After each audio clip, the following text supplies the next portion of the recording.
सब के सब सूंद हो गए। तो ये मैसेज है ये। लेकिन पिछली बार तो वंचित की वजह से जीते थे ना। पिछली बार वंचित साथ में थे इसलिए जीते थे। नहीं, आपका ये सवाल है, ये आपका ये मानना नहीं, देखिए, अगर आप जर्नलिस्ट है तो अपने ऑब्जर्वेशन आप अपने तक रखिए, आप सवाल करिए मेरे से। ये आपका ऑब्जर्वेशन हो सकता है, मैं डिसएग्री करता हूँ उसको। ओवैसी साहब, आपने पूरे वंचित की वजह से जीते थे, वंचित के साथ की वजह से जितने आपने भाषण किए थे उतने हमने पूरे सुने हैं। इस लोकसभा चुनाव में आपने कहा था कि जो भी गलतियां हुए हैं वो छोड़ दो और इकट्ठा आके इंडिया जलील को जिताओ। लेकिन इस बार ऐसा हुआ है कि जो मुस्लिम बहुल भाग है, जिसमें पूर्व मतदार संघ है और मध्य मतदार संघ है, वहां भी आपको लीड नहीं मिली जितने पिछले साल थी, मतलब पिछले इलेक्शन में थी। वही मुस्लिम बहुल एरिया में क्यों ऐसा हो रहा है कि एक ही महाराष्ट्र में मुस्लिम उम्मीदवार है, फिर भी मुस्लिम उनके साथ क्यों नहीं रहे? नहीं, ऐसा नहीं है। ऐसा नहीं है। मेजॉरिटी वोट मिला हमारे, मगर हर जगह पर आप देखेंगे कि गद्दार रहते हैं। मीर जाफर, मीर सादक तो हर जगह पर है। तो मीर जाफर, मीर सादक को तो लोग जान चुके हैं ना। ये मीर जाफर, मीर सादक तो हर जगह है। और मीर जाफर, मीर सादक को तकलीफ इस बात की रहती है कि भाई ये नहीं जीतना चाहिए। और ये मीर जाफर, मीर सादक जो है, ये हर पार्टी के जरखरीद गुलाम है जो अपना काम करते रहते हैं। ये लोग पार्टी में भी है आपके? हाँ, ये लोग आपकी पार्टी में भी है? नहीं, और उनके ऊपर कुछ कार्रवाई होगी? देखिए, ये औरंगाबाद की जनता जानती है इन लोगों को, आप भी जानते हैं, दुनिया जानती है, और इंशाल्लाह इनको सबक मिलेगा। सर, आज मनोज जरांगे साहब औरंगाबाद में हैं और आप भी हैं, क्या आप उनकी मुलाकात के लिए जाने वाले हैं? अरे ये आप लोग मेरे को न्यूज बनाने के लिए मेरे को क्यों इस्तेमाल करते यार? नहीं, ऐसा कोई है ही नहीं प्रोग्राम। हमारा यही प्रोग्राम है। अभी आप लोग जा रहे थे बोल के जल्दी हम प्रेस कॉन्फ्रेंस कर लिए आपकी सहूलत के लिए, ताकि हमारी न्यूज भी आ जाए। उनका बड़ा मालूम हुआ, मेरे को आने पर मालूम हुआ। महाराष्ट्र में एक योजना ये लाडली बहन, लेकिन लाडली बहन बोल के एक योजना महाराष्ट्र सरकार ने जारी की है। हाँ। उसमें एक मनसे के नेता ने ऐसा कहा है कि इसका लाभ जो है तो मुस्लिम को ना दी जाए, क्योंकि उनको 2 बीवियां रहते हैं, उनको बच्चे ज्यादा रहते हैं, उनको 4 बीवियां। अच्छा, तो जिसकी मिस्ट्रेस है थी उसको भी मिलना नहीं मिलना, जिसके माने जो शादी नहीं करके लिव इन रिलेशनशिप करके बच्चे भी हो जाते हैं, उनको मिलना नहीं मिलना। हाँ, अब आप बोलेंगे नहीं, जो बाप शराब पीता उसकी बेटी को नहीं मिलना, तो पूरे के पूरे आउट हो जाएंगे। फिर तो तानी पूरा पीते 6 बजे की। ये हर चीज मुसलमान को ला लेना कि बच्चे ज्यादा पैदा करते, क्या वही बोलना बच्चे ज्यादा पैदा करते, वो पागल है बोलने वाला। उन्हें अगर पढ़ लिखता, थोड़ा नेशनल फैमिली हेल्थ सर्वे पढ़ लेता वो दीवाना, तो उसकी आंख खुल जाती कि TFR रेट गिरा है। तो जाहिल है उन्हें, उसको सिर्फ एक ही 1 पॉइंट एजेंडा है, नफरत करो मुसलमानों से। जैसा नरेंद्र मोदी अपना भाषण बोले थे पार्लियामेंट में कि घुसपैठी है, बच्चे ज्यादा पैदा करते और मंगलसूत्र छीन के ले जाएंगे, भैंस खींच कर लेके जाएंगे, तो उन्हें बोल रहे ज्यादा बच्चे पैदा करते। अरे प्यारे, तुम जिसके इशारों पर कठपुतली बने हुए हैं, नरेंद्र मोदी को भी 6 भाइयां हैं, अमित शाह को 6 बहनें हैं। अब उसका जिम्मेदार कौन है? अब कौन जिम्मेदार है उसका, बोलो ना। तो ये इनका नफरत है। अगर वो इंपोरिकल एविडेंस पढ़ते तो खैर आपके जरिए से उनको ज्ञान मिल गया आज। अवैसी सर, ममता बनर्जी कल शरद पवार से मिले और उन्होंने कहा कि भाई सरकार बहुमत में नहीं है। कौन सी सरकार? मोदी सरकार, अभी वर्तमान सरकार। अगर कल बहुमत करने के लिए वोटिंग का वक्त आता है तो आपकी, मतलब आप एक MP है, आपकी उस क्या स्थिति है? मतलब आप किसके फेवर में हैं? अरे हम ही तो लड़ रहे हैं मोदी से।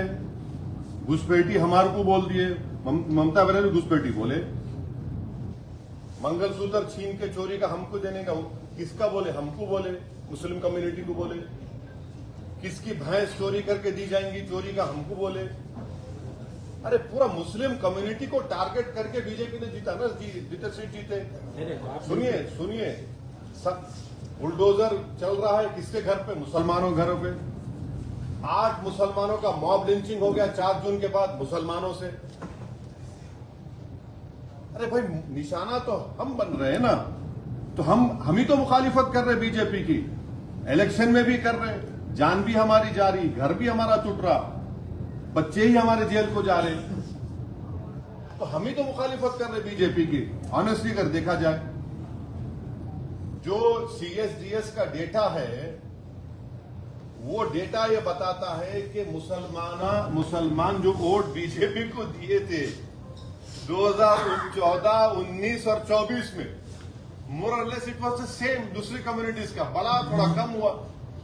और असदुद्दीन ओवैसी, इम्तियाज जलील जब MP थे हम दोनों, तो 2019 जुलाई में UAPA का अमेंडमेंट लाया गया था, उसकी तो मुखालिफत हम करें, कांग्रेस पार्टी साथ दी ना उसका।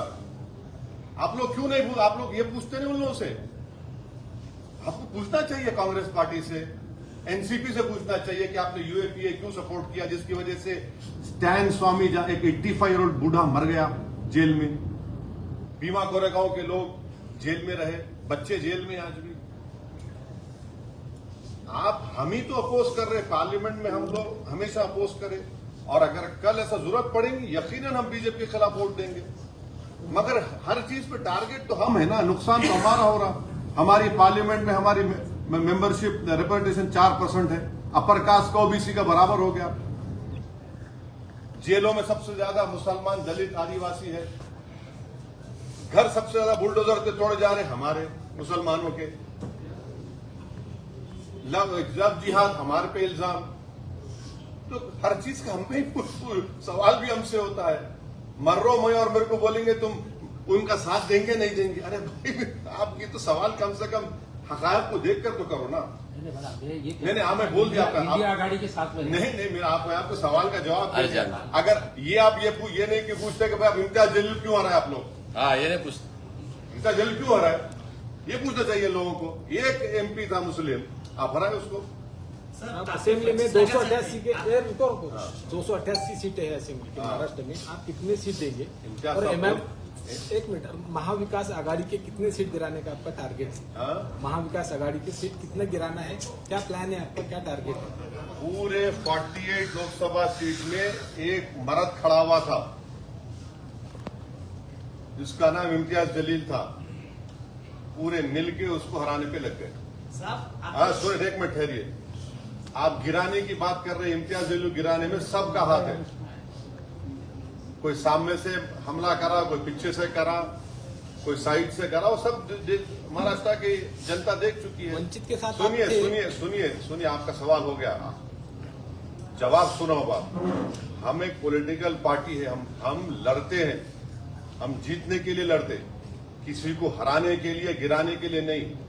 ये कोई कुश्ती का दंगल नहीं है कि चिट करके गिरा देना, कि बॉक्सिंग मैच नहीं है पंच मार के गिरा देना। एक जमहूरियत डेमोक्रेसी में एक डेमोक्रेटिक पॉलिटिकल फाइट होती है।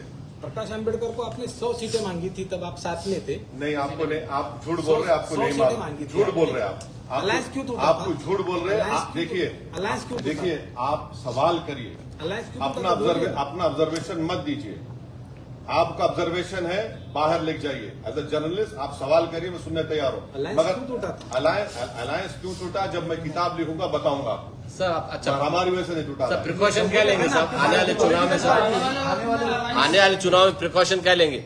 आने वाले क्या, आने वाले वक्त में अलायंस की गुंजाइश है किससे? वंचित से।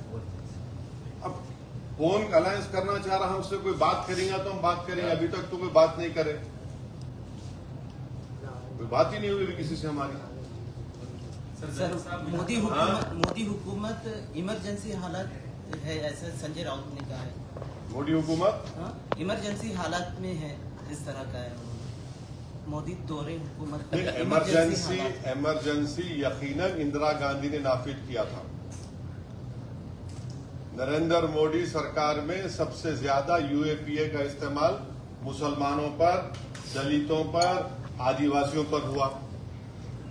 नरेंद्र मोदी जब प्राइम मिनिस्टर है 10 साल में सबसे ज्यादा घर तोड़े गए बुलडोजर से मुसलमानों के। मॉब लिंचिंग पहले भी होती थी, मगर 10 साल में सबसे ज्यादा मुसलमानों की हुई। जब से नरेंद्र मोदी प्राइम मिनिस्टर बने, मुसलमान एक पॉलिटिकल आउटकास्ट हो गया। अब तो सेकुलर पार्टीज भी सिर्फ बोलती वोट डाल देना, मगर कोई साथ ठहराने तैयार नहीं है। ये है रियलिटी भारत की पॉलिटिक्स। जलील साहब विधानसभा में जाएंगे या प्रेसिडेंट ही रहेंगे महाराष्ट्र? हाँ, जलील साहब इंशाअल्लाह ताला महाराष्ट्र की पॉलिटिक्स में बहुत बड़ा रोल प्ले करने वाले हैं फ्यूचर में। नहीं, अभी सब एक सवाल ये है कि इन फ्यूचर क्या प्लान है पार्टी का? अब ये बोल दिए ना अंकल, पूरा बोल दिए। Sir, Rahul Gandhi leader of opposition की हैसियत से अभी लोकसभा में बोल रहे हैं, सब लोग तारीफ कर रहे हैं, आप कैसा देखते हैं सर? 10 साल के बाद में लीडर ऑफ ऑपोजिशन मिला है तो उनके पास स्ट्रेंथ है, उन्होंने 10% उनके पास आ गए, वो एलओपी बन गए। ये कल विधानसभा की सीटों पे संजय राउत ने चंद्रकांत पाटिल को कहा है कि अपने को फिर से एक बार साथ आना चाहिए बीजेपी और शिवसेना। देखिए, मैं आपको जैसा बताया ना कि आने वाले कुछ दिनों के अंदर आपको बहुत सारे बदलाव नजर आएंगे उसके अंदर। कौन कब कहाँ किसके पास जाने वाला है, कौन किसके साथ अलायंस करने वाला है। अच्छा, आप लोगों को प्रोग्राम में जाने का भी है, याद रखिए।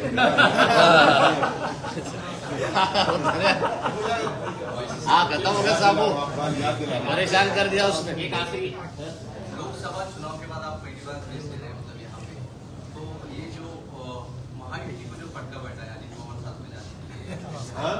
महायुति के साथ अजित पवार साथ में गए, इसीलिए महायुति की सीट लोकसभा में अच्छे खासे गिरे। तो आप कैसे देखते हैं ये महायुति सरकार विधानसभा के अंदर? देखिए, उसमें मैं कैसा बोलूं किसी और पार्टी के बारे में।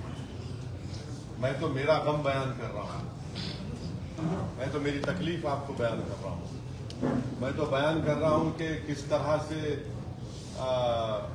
मेरे जो ख्वाब थे, मेरी जो उम्मीदें थी, उसको सब मिलकर तोड़ने की कोशिश करें। मैं कोई मेरा गम भी तो समझे, कोई मेरे ख्वाबों को भी तो कोई देखे, कोई मेरे वजूद को तो माने। अब मैं कब तक दूसरों के बारे में बात करूं? कब तक? 50 साल हो गए, 18 लोकसभा के इलेक्शन हो गए, मैं कब तक उनके ख्वाबों को पूरा करूंगा? मैं कब तक अपने आप को खत्म करके अपने उनके महलों को तामीर की इजाजत दूंगा? मैं कब तक अपनी उम्मीदों को और अपने ख्वाहिशात को दबा दूंगा किसी और की खुशी के लिए? ये तो इंसाफ नहीं है ना, ये तो इंसाफ नहीं है। सर, दिल्ली की पॉलिटिक्स क्या बोलती है? मोदी सरकार 5 साल चलेंगी या गिर जाएगी? हाँ? 5 साल चलेंगे क्या? सरकार गिर जाएंगी मोदी सरकार? दिल्ली की पॉलिटिक्स क्या करेगी? एक बात सुनिए, ये जब से उन्होंने प्राइम मिनिस्टर बने 4 जून से, मैं आपको बोला कि इतने 10 से ज्यादा मुसलमानों का मॉब लिंचिंग हो गया। मध्य प्रदेश में, यूपी में कई जगह पर घरों को तोड़ दिया गया, बल्कि आप ही के बिरादरी के मीडिया के लोगों ने एक मॉब लिंचिंग को रिपोर्ट किया तो ये नया कानून के तहत उन पर केस बुक कर दिए। तो अब फ्यूचर में क्या होता है मेरे को नहीं मालूम, मैं तो कोई जोशी नहीं हूं। मैं अपनी हथेली को देखकर तो बोल नहीं सकता, ना मैं आसमान के तारों को देखकर बोल सकता। मैं जरूर ये बोल सकता हूं कि सबसे ज्यादा तकलीफ में अगर कोई आज है तो भारत के मुसलमान हैं। वो इस बात को समझ नहीं पा रहे हैं, और समझना भी चाहिए। वोट डालने वाले बन गए, मगर उनको कोई जिताने वाले तैयार नहीं। पिछले 5 साल में अभी आप अधिवेशन में गए और वो जाने का है ना, लोकसभा नहीं पसंद आ गया।